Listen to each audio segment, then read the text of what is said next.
Hey, you guys, how you doing? How's everybody holding up?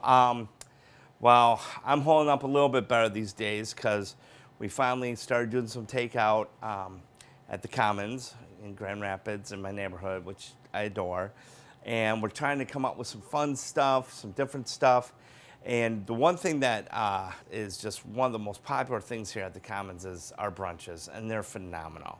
Someone said, why don't you do brunch? So instead of on a traditional Saturday for takeout for dinner, Saturdays and Sundays now we are open from 11 to 2, and what we're going to do is do a fun take and bake egg dish, do a butcher selection of breakfast meats, do some sort of yummy potato, and do some sort of fun French toast or bake along or something that gives you those carbs that you wholeheartedly need in the morning. I'm revisiting one of my ultimate favorite recipes that I've been doing for years, that I know people love, and I know that if you've had it before, you know it's the truth, is my Bananas Foster's French toast. And it's very simple.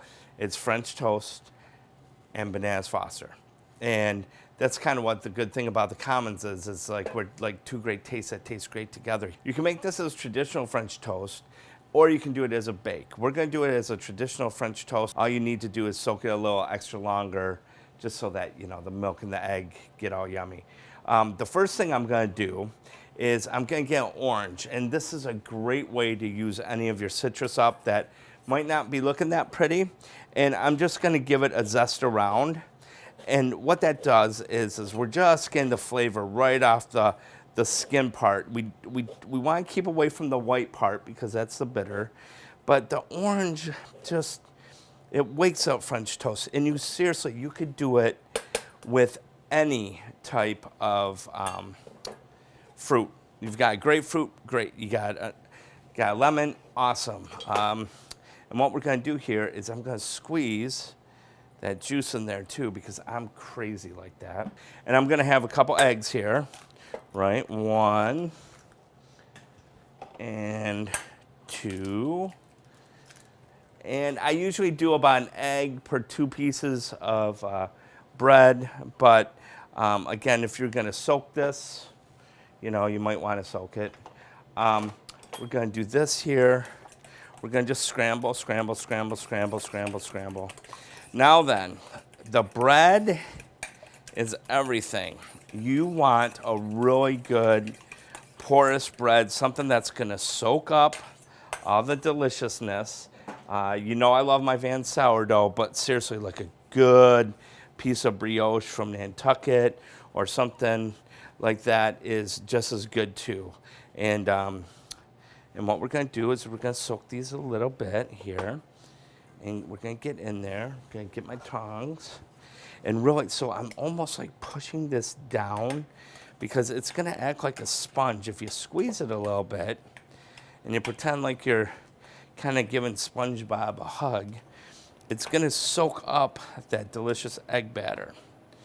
Now, I'm very particular on the way I do my bakes and the way I do my French toast. My French toast, and you'll see, all the batter goes in the pan. We waste not, want not. And the Fitzgerald's home, you know, at the Commons, it's the end all and be all of the Homemaker series. But it gives you like this different, like, it makes it seem like more like an egg type dish. Now then, there's one thing I've learned with French toast and pancakes is I used to always be a big fan of buttering the pan, but I have to tell you what, the way oil has a higher burning temp, eggs seem to just go so much better with oil, okay? And there's a reason for that. Higher temperature, you get a better sear. When you do the butter, you've got all those crystals of the whey proteins, and they're so delicious, but those tend to burn a little bit faster, and nobody wants that. So I'm gonna get my pan hot as Hades, and I've got a good amount of oil here. And I'm just, while I'm doing that, I'm gonna kind of just give it another, we'll call it a SpongeBob hug, and just make sure it's starting to soak up everything. Now then, if you're a die-hard cinnamon French toast person, that's awesome, that's great. My suggestion, and I learned just recently, if you take a couple tablespoons of hot water and you mix your cinnamon first, then your cinnamon doesn't clump on you when you're making anything that has like a French toast or whatnot. So with that, it's looking pretty good. I'm going to, don't be afraid to throw a little butter in there because we cook with our ears, right? And with that little bit of butter, there's water in that butter. And if I hear it pop, then it means it's ready to go. And so I'm hearing it pop. Of course, you could use water, but I didn't have any water because I'm on set. So just add a little bit of butter. And now, look at that. That is just really cool.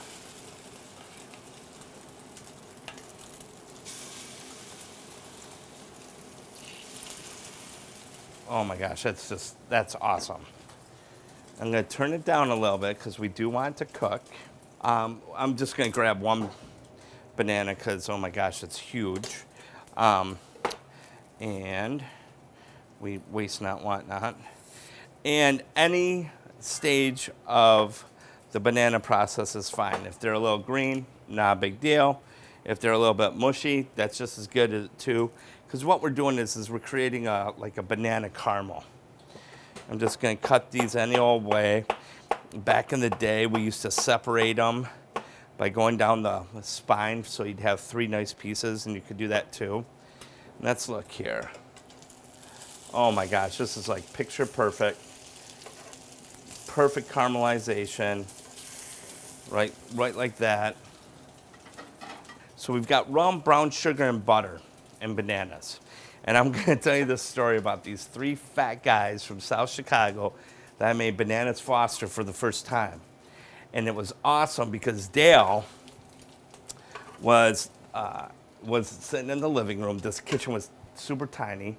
And Gene was calling out the shots. And so, Gene, I'm gonna speak like Gene, and you're gonna learn all of this through the eyes of a Southside Chicago boy. Dale, he's got butter and bananas in the pan, Dale. He's got butter and bananas in the pail. He's got bananas. What's he got bananas in the pan for? I don't know, Dale. It looks good. It looks good. Dale, he's got bananas and butter, and it's kind of melting, and it's kind of nice, and it's delicious, and it smells good, Dale. I've never had a cooked banana, have you? No. Oh, geez, no. I've never had a banana cooked. So what's he doing now? Dale, he's got some brown sugar. He's taking some brown sugar, and he's putting it in the pan. It's looking good, Dale. It's looking sweet. I kind of like it. I don't know what he's doing, but Dale, he's putting some gourmet spice in there. Dude, it's just cinnamon. Dale, it's just cinnamon. It's not gourmet. It's just cinnamon. And Dale, what's he doing? Dale, he's swirling it. He's not even using a spoon, Dale. It's the weirdest thing. I swear to God, I never seen it before. Who cooks bananas and butter in the pan? Oh my gosh. And then, Dale, what, Gene? What's he doing now? He's putting more brown sugar in there. He's double checking it. I think he's got 1 banana per guy here, Dale. No, dude, I got 3 bananas per guy. Dale, he's got 3 bananas for us, so there's gonna be enough. Don't worry about it. Don't worry about it at all. What's he doing now? Dale, he's got a bottle of rum. I don't know. Is he making a cocktail? No, I think he's putting it in the pan. He's putting it in the pan, Dale. Dale, the pan's on fire. The pan's on fire. And this is the way these guys talk the whole day. And the cool thing about it is the rum makes this delicious caramel and kind of candies these delicious bananas. And I'm sorry if I offended anybody from the South Side of Chicago. And I love you. And Dale and Gene, if you're still alive, I love you too. But look how cool this is, you guys. It's just delicious. It's fresh, and you can get your French toast kind of fun and make like a little cascade effect. But the cool thing about it is we have hot going on hot, and you can layer this with your French toast. So when it bakes, it's really a dessert. So that's about it. So Tommy Fitzgerald from the Commons. The hood system just went on. We're getting ready to cook for you. just know that we're going to be doing amazing brunches to go, and we're going to have some fun this weekend. And just holler at us if you need anything, because we're here for you just as much as you guys have been for us. Thank you so much. And remember, keep cooking, all right?